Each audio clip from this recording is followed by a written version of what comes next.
ঈদুল আজহাকে সামনে রেখে ব্যস্ত সময় পার করছেন টাঙ্গাইলের গবাদি পশু খামারিরা। জেলায় চাহিদার তুলনায় উদ্বৃত্ত পশু থাকলেও গো খাদ্যের অস্বাভাবিক দাম নিয়ে চিন্তিত তারা। খামারিদের দাবি, ভারতীয় গরু আসা বন্ধ করা গেলে লাভের মুখ দেখবেন তারা। সিলন টি রপ্তানিতে শীর্ষে। ভোর থেকে রাত ব্যস্ততা এখন তুঙ্গে। আসন্ন কুরবানির ঈদ সামনে রেখে টাঙ্গাইলের 26,000-এর বেশি খামারে চলছে প্রস্তুতি। চরাঞ্চলে নিজস্ব জমিতে আবাদ করা কাঁচা ঘাস দিয়ে কিছুটা সাশ্রয় হলেও বাজারে গো খাদ্যের দাম আকাশচুম্বী। খামারিরা বলছেন, দ্রব্যমূল্যের ঊর্ধ্বগতির বাজারে পশুপালনের ব্যয় আগের চেয়ে বেড়েছে কয়েক গুণ। ন্যায্য দাম না পেলে বড় ধরনের লোকসানের মুখে পড়ার ভয় তাদের। চিরার বসে আনবার গেলে এর দাম আছে 900 টাকা বস্তা।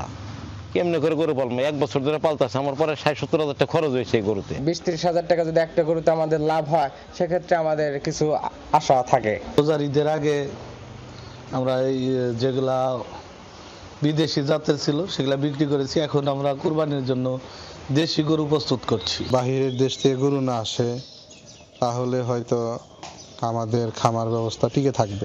সরকারি হিসাবে জেলায় এবছর কুরবানির জন্য প্রস্তুত রয়েছে 2,33,993টি গবাদি পশু, যেখানে জেলার চাহিদা 1,95,178টি।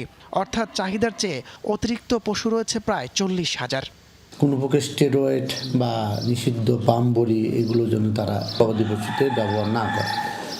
তো এক্ষেত্রে আমরা বিভিন্নভাবে বিভিন্ন উঠান বৈঠকে বা বিভিন্নভাবে আমাদের লিফলেট বা আমাদের বিভিন্ন সভা সেমিনারে আমরা তাদেরকে এই জিনিসগুলো পরামর্শ দিয়ে থাকি। চাহিদার উদ্বৃত্ত পশু টাঙ্গাইলকে স্বস্তিতে রাখলেও বাজার অনিশ্চয়তা এখন বড় চ্যালেঞ্জ। দেশি উদ্যোক্তাদের টিকিয়ে রাখতে প্রয়োজন নীতিগত সহায়তা ও বাজার সুরক্ষা। তাপস সরকার, যমুনা নিউজ।